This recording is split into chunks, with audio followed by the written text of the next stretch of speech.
Sarah Pacaro. I am going to talk to you today about the 8 dangerous myths about narcissistic abuse. So there's a lot of things that people talk about, wonder what it is, say what it is, and then there's a lot of question out there. I don't know if this person is a narcissist or not. Maybe I feel like I'm the narcissist. So today's video is going to be about 8 dangerous myths about narcissistic abuse and what you need to know about this form of domestic abuse. So remember, if you like this video, to hit subscribe so you'll be notified every time I share a video. So we're going to start by defining emotional abuse, emotional validity, narcissistic abuse. What it is this lack of emotional empathy. You will notice that the narcissist has cognitive empathy and they use that to manipulate, gaslight, control you, but they lack emotional empathy. The narcissist has delusions of superiority and entitlement.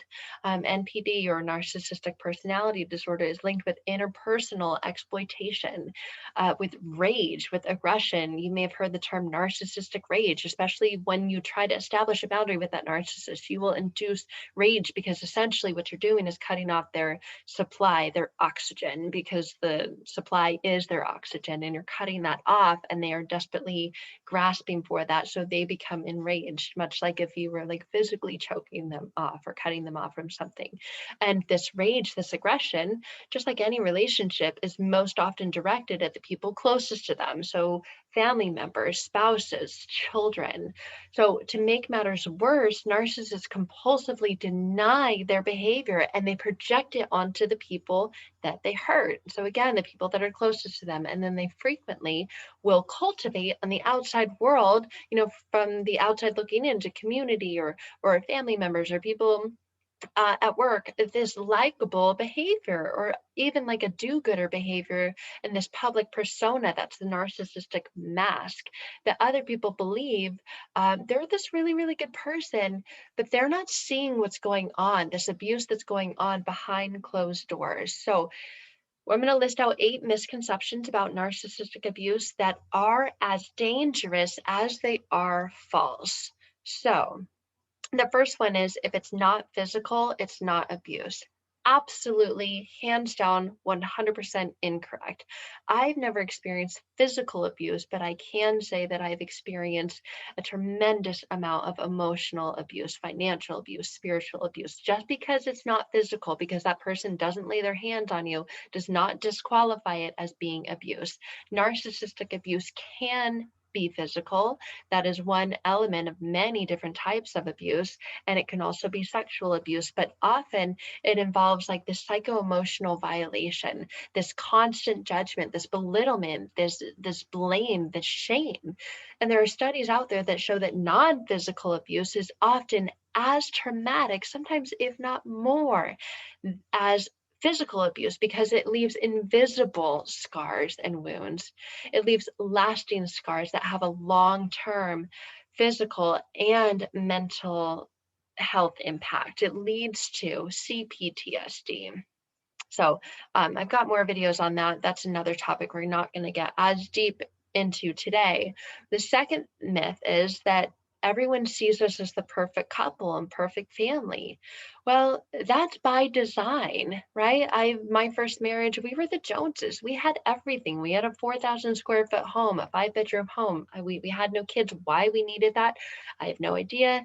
Well, I do have an idea. It was because of this persona that we had it all, right? We had the big expensive cars. We lived on the lake, on the golf course.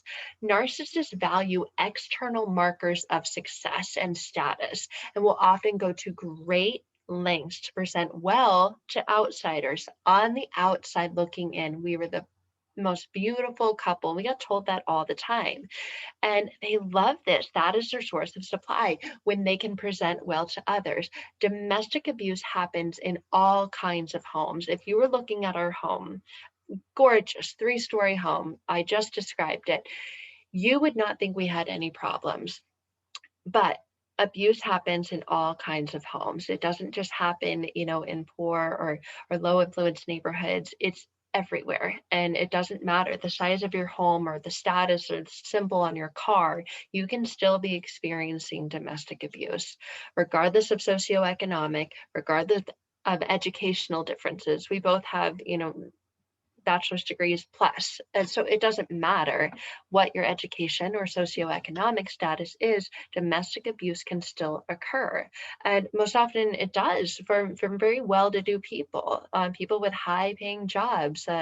It's not about the money or about the job, it's about the power.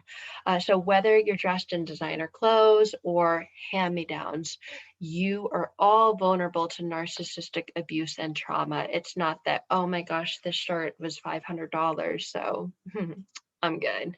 No, it's absolutely has nothing to do with them. So that is a big, big, big myth. The third myth, it's not really mental illness because they haven't been diagnosed. Well, most narcissists are not running off to a doctor to get the diagnosis of being a narcissist. In fact, most people with narcissistic personality disorder remain undiagnosed. Even if you do all this research and you say, oh my gosh, you're a narcissist, look here, look, this is you, this is you, this is you, this is you, you're a narcissist. They don't say, oh wow, thanks for the enlightenment, and run off to receive that diagnosis. Their deluded belief that they are above reproach and the refusal to self-reflect or take responsibility or accountability means that they seldom will seek out any kind of treatment, help, or therapy. So as the saying goes, narcissism is a sickness for which everyone but the patient is treated. Very, very true. The fourth myth is if he or she loses control, they just can't help it. If you know their story, they've had such a rough life, such bad childhood, bad upbringing, their parents, their mom, their dad, their grandmother, whoever it was, their boss, that they just lose control and they just can't help it. Narcissists are very aware, just as aware as you are of right and wrong. And everyone else, just as everyone else, you're aware of what right and wrong, and so are they. And they are capable of controlling their behavior when it suits them. You will see this when you go through the cycle, right? The love bombing phase, they're controlling their behavior. They are controlling what they do to hook you in and bait you in. And they're very, very capable of controlling their behavior, but they do it when it suits them. They can help it. When they want something or they are with someone that they admire, you in the love bombing phase in the beginning, they may be highly charming, highly loving, highly just compassionate and seemingly understanding. And when they vent their rage and contempt, they know what they are doing and they make a choice to do it. So the thought or the belief that they lose control and they just can't help it is so false. The fifth one is that they had a hard childhood. Well, yeah, don't we all? There's no such thing as a perfect childhood. Even if you grew up in a good home, many, many, many people experience early emotional abuse, early trauma, and they don't become narcissistic and they don't become abusive. If you watch Tony Robbins or know about him at all, he had an extremely hard childhood, but most would not classify him as a narcissist. He's out there changing lives and helping make the world a better place. So he had early emotional trauma, but he's not narcissistic or abusive. He's been in a loving marriage with his wife for decades now. So excusing narcissist abusive behavior and shielding them from their consequences, all that does is only enable further abuse, more abuse, and all it does is perpetuate harm in families across generations to come. It is so important to not use that excuse, oh, they had a hard childhood, that's why they're a narcissist. No, I believe we can all find elements of a difficult childhood, even in our own lives. Okay, well, but they're not always mean. Sometimes they're nice. Well, yeah, because that keeps you hooked. That keeps you in the relationship. Most people are nice some of the time. I'd imagine everyone that you can say, well, they're nice sometimes. They're not always that way. Narcissists are no exception to that. When not feeling threatened, narcissistic people, narcissistic spouses or siblings or parents, whoever the narcissist is, may be helpful. When not feeling threatened, they may be insightful. When not feeling threatened, they actually may be pretty fun to be with. So this does not excuse or cancel out the harm when they do feel slighted, when they do feel competitive, when they do feel entitled to having more of whatever it is. So they're nice sometimes. Yeah, everyone is nice sometimes. So the seventh myth is adults can just leave the situation. Leaving an abuser, especially a highly manipulative and vengeful narcissist, is never easy. It's never ever easy because, again, like I mentioned, you're cutting off their oxygen, their supply chain. You are their source of oxygen. They need supply to live and they're getting it from you. So it's not that you can just leave. It's not a normal breakup or normal, oh, sorry, this didn't work out. We're just not good to be together. Partners of narcissists, particularly women, are frequently isolated from friends, from support, from family, and they are drained of financial resources. The narcissist creates this dependency on them financially so that they can control all elements of another's life. When you are, without income, there's not many places you can go because you need money and finances in order to live, to support yourself. So you can't just up and leave sometimes. And sometimes you get bullied into complying because there are threats of assault. I used to receive threats of assault on myself, on my friends, on my family. If I leave, then people I love will be hurt. And it was a very vague and general statement, not implying that he was going to be the one doing the hurting, but if I left, people I love would be hurt. And I knew what he meant by that. So there are threats of assault, withdrawal of support. I have a child with the last narcissist, and it was like, have fun trying to make it on your own. I don't know how you're going to pay for everything. And the financial support, they will withdraw that. There's loss of a child through maybe a custody battle, and homelessness. You're just going to be out on the streets. I will ruin you is a common phrase that I used to hear all the time. And it's a phrase that kept me so afraid that I stayed. They're often victims of childhood trauma and vulnerability to abuse cycles. You notice that when you enter into this relationship with a narcissist, it's most likely, not often, the first experience with emotional abuse. So, the eighth myth that we're going to talk about today is real abuse only happens in someone else's family, that, in someone else's town. It's not happening to me. It's like things that you see in movies or read in books or hear about other people's stories, but it can't happen to me. This is perhaps one of the most destructive beliefs about abuse: is it can't happen to me. I'm a good person. I'm a loving, caring, nice, forgiving person. This couldn't happen to me. Victims of narcissistic abuse typically endure years of assault to their sense of identity, their sense of safety, their sense of sanity, while being told — this is part of the power of gaslighting — that the abuse isn't happening, or that they are to blame for it. If it weren't for you doing XYZ, I wouldn't have to, right? And so you believe that it's your fault and you deserve the abuse that you're receiving.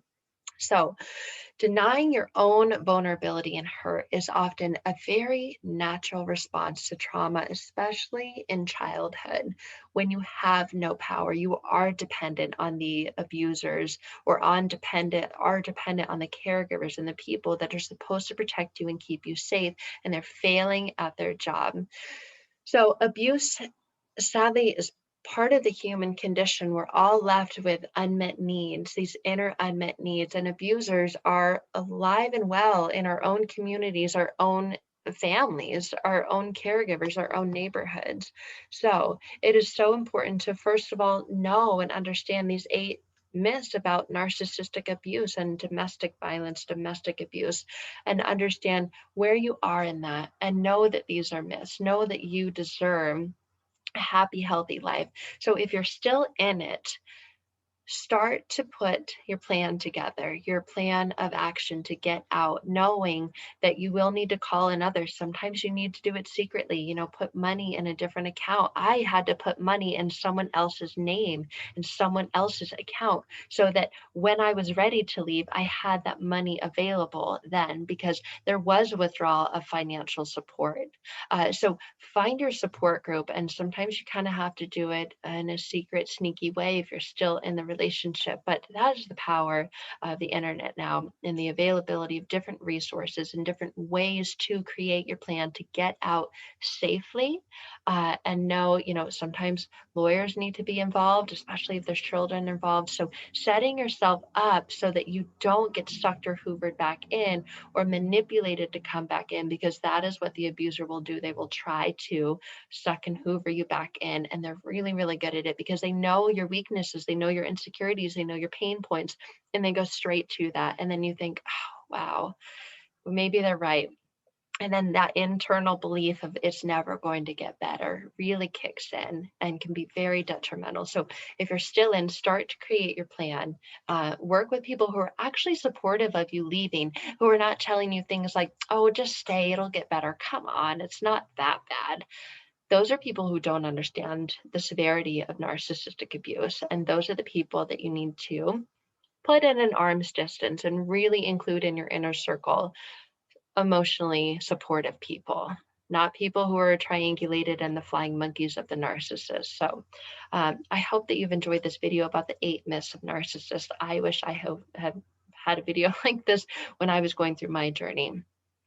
Once you're out and you are safe, you're away from that person, then you will have the bandwidth, the capacity, the mental space to figure this out. How did I get myself into this situation? When you're at that point and you're ready to begin the deep dive into your journey to healing after getting out, I would love to connect with you and talk to you more so that you can break the pattern, break the cycle. And when you're ready to move into another relationship, because most of us want to be in a loving, healthy relationship, a relationship that feels opposite of the narcissistic one. You don't want to just jump right into dating. Chances are, if nothing within you changes, nothing outside of you is going to change, and you will find yourself in another similar relationship to this one. So you need to change those internal beliefs, that inner dialogue, that negative critical self-talk, and increase your confidence, trust, belief in yourself. That way you don't dismiss the red flags that you did in this narcissistic relationship. So there's more information if you want to chat or connect more in the description of this video, but I hope you have enjoyed this video about these 8 myths, and I hope that they help you wherever you're at along your journey to healing. Take care, you guys.